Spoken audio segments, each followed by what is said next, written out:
last time you gave some really good recommendations for franchisors in this stage of growth. What advice would you give to a stage 2 franchisor at this point? Well, taking them into consideration the normal crises that they're going to go through. And the crises is the crises of autonomy, meaning those early franchisees like doing it their way. So there's going to be some clash when the franchisor is bringing in best practices and putting legs on the system. So there's going to be pushback from some franchisees, not all. Those that are able to move into stage 3 and stage 2 and 3 are going to be comfortable. Those that are truly just stage 1 will not be comfortable. So my advice would be, know what stage you're in. Know that you're in stage 2 and you're going to have some pushback by franchisees. Have a plan to help those franchisees either transition into stage 2, if indeed they're capable, or have a plan to help them exit, buy their territory back, help them sell that territory. Communicate with that franchisee the changes that are going to come about. So it's, again, recognize where you are and recognize that the crisis that's coming up is going to put some pressure. Keeping a franchisee that is not a stage 2 franchisee, he's a stage 1 franchisee on board, will cause validation issues. That is the death of a franchise system. When a franchisee doesn't validate well, or many franchisees don't validate well, the system stops growing. We stop bringing new franchisees in. So better to have a plan to exit these franchisees where it doesn't show up on your FDD as someone who went out in a disgruntled way or by not succeeding. You find a way to get them out. So that's one. Make sure that you have some processes in place to do that. And then the second piece is you gave away the farm in stage 1 as a franchisor. Pull back a little bit on those contracts with the prospective franchisee. You are established now. You have market presence now. You have systems now. You've earned the right to have solid contracts in place, and you're going to be focusing on those royalties and down the road marketing revenues. So put in some solid contracts with those franchisees so you can continue to fund the creativity and to continue to fund that growth. So those are the two biggest pieces I would recommend. And, of course, along with that, Bonnie, always comes communication of the changes and things coming about. Some of that is just managing the change and managing the process that the franchisee knows what's coming up, what changes are to be expected. What about the franchisee? What do you recommend to them? Well, great questions. Yeah, so a prospective franchisee, recommendations I have for them is, again, know the stage of growth where you are a best fit. A stage 2 company is still dynamic. It's got changes that are going to be coming into place. So make sure that really is a good fit for you. Do you like things that are more dynamic? But also be aware of those resale opportunities and take advantage of certain market presence that is already there. So make sure you are indeed a stage 2, because if your expectations are that this franchisor is already a stage 3, a plug and play, and all you have to do is just open the doors and business is going to come in, guess what? It's not going to happen. This is a stage 2 company. As a stage 2 franchisee, if you're choosing to be in a stage 2 company, you have to be a hunter. You still have to be a hunter, and you have to be comfortable being out in your local marketplace. If that's not who you are, then choose something in a later stage franchise. So know who you are. What about the franchisees that came in stage 1? Now a franchisor is in stage 2. Now hopefully the franchisor has done a good job and he selected a franchisee that can evolve in tandem. This is where Claire Graves' work comes in, where there's this interdependency and this evolution that goes in a spiral form or a circular and spiral form. and the franchisee has to come alongside of that. So hopefully the franchisor has done a good job, and he's selected this franchisee that can spiral and move to that next level with the franchisor. If they haven't, and this is a franchisee that is a solid stage 1, they can't move to 2. They're going to be uncomfortable with all the reporting that's going to be expected. They were forgiven royalties. They don't want to start paying royalties. And the idea of paying a marketing fee every month just rubs them the wrong way. Or they don't want to work in partnership. They love their autonomy. They love the control of that autonomy. Then a stage 1 franchisee needs to know themselves well enough that it's time to move on. This is no longer the right business for you, but do so in a way where you don't harm yourself and your marketplace, because you've built some equity in that marketplace. And don't harm the franchisor. Allow the franchisor to know you're not quite comfortable with the way these things are evolving. You like a lot more autonomy. So it's time to exit. It's time to find somebody to step into that particular marketplace and move on. If you're planning for it, expect the franchisor. This is what's going to happen. It happens in all systems. So if you know, you can be planning ahead to find a solid exit strategy that makes financial sense and sense for you and your family.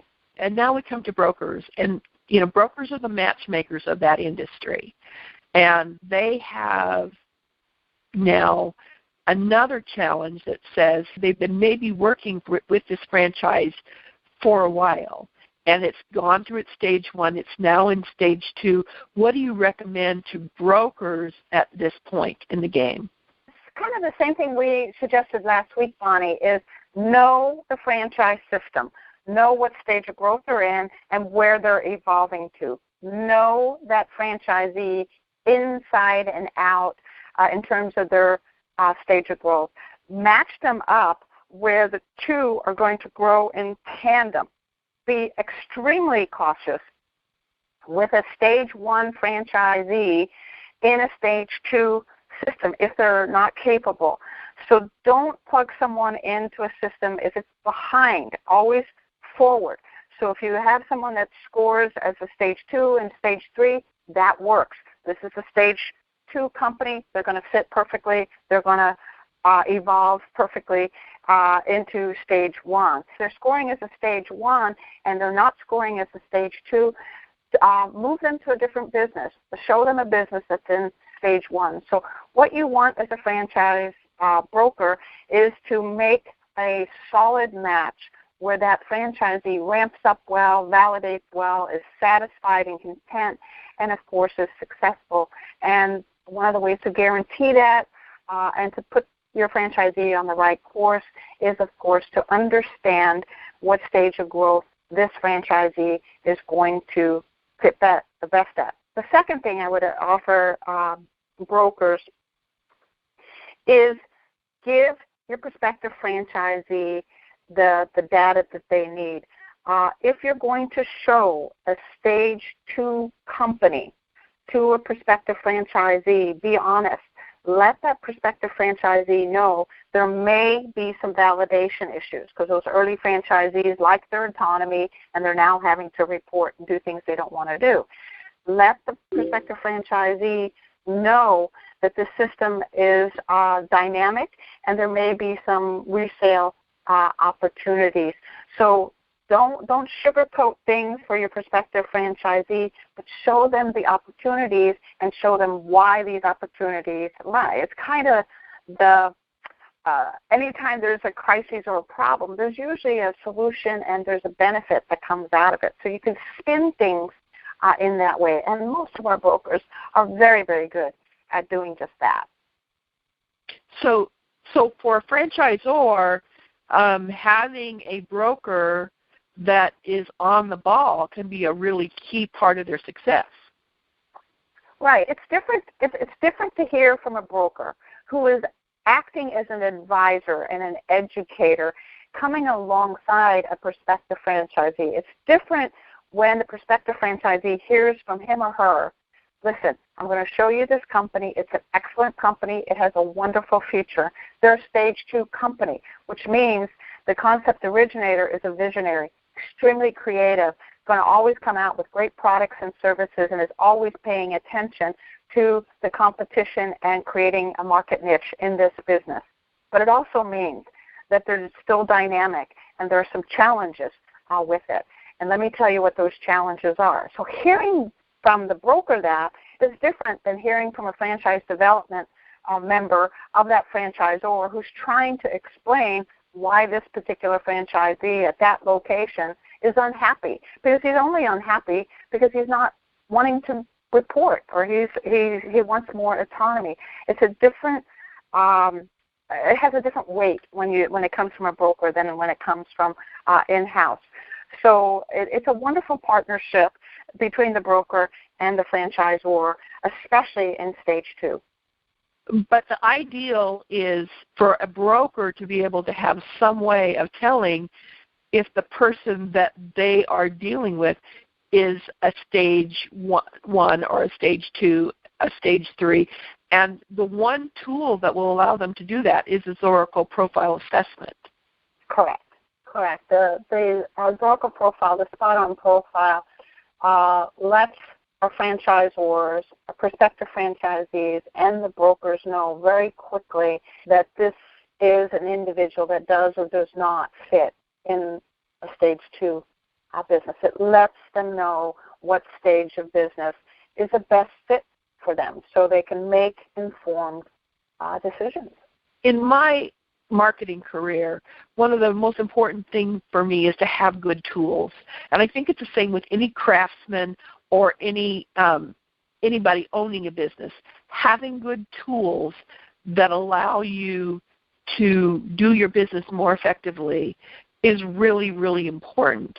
And to me, the Zoracle profile assessment is such an amazing tool for helping people understand, first of all, what stage of growth is the company in, second of all, what stage of growth would a potential franchisee fit in, and also the cultures and whatnot. And we're going to talk about cultures in future chats, but knowing this information gives you a big leg up towards being able to be more successful in making these matches. Absolutely. And that's the whole vision of Zoracle, is to make this a win-win for our brokers, prospective franchisees, and our franchisors. We want our prospective franchisees to succeed. When they succeed, our franchisors succeed. So these are just tools to be used along with everything else that our franchisors and our brokers are using to make solid decisions, solid matches. It's a win. It's a win for everybody. I think it's awesome.